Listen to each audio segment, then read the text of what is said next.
Hey Mus, Yes. this is Muzaffar, second launch with me at Pasir Ris with Mantale 11. Right, and today I'm launching with him today, and I'll try out my new Garmin Striker fish finder with the clear view transducer. Clear view transducer is slightly bigger. Alright, that's a simple setup, not much stuff. Looks like it lah. Right Mus? Okay, bismillah. Bismillah Today we launched a bit late. It's already 9 PM 9 AM 9 PM Alright. Okay guys, today I'm launching with Muzaffar, Pasir Ris.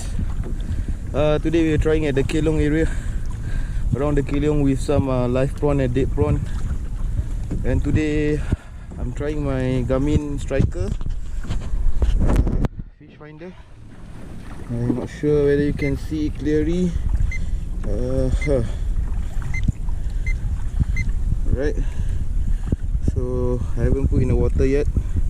Once I reach somewhere near the spot area, then I will try. And I'm still learning how to use this Garmin. If you guys know how to use it, yeah, please help me. Thank you.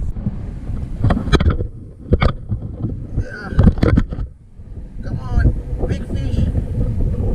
Big fish. Kau sebilang besar.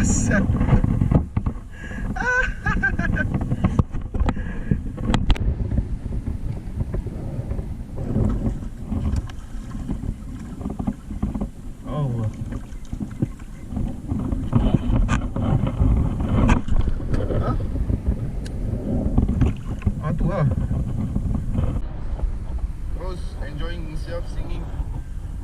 He caught one duri. Now we are just waiting. The current is too strong. It's about 16.3 meter deep, and we are using live prawn and sinker size 6. We use 4 plus 2. Nasi lemak hujan.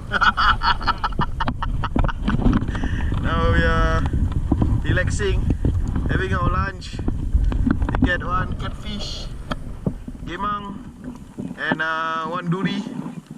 So far, no scale fish yet. Okay, now we are drifting.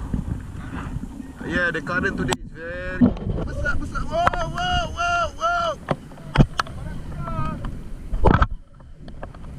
Duri besar.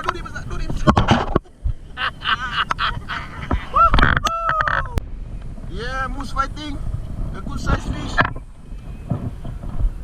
Good size.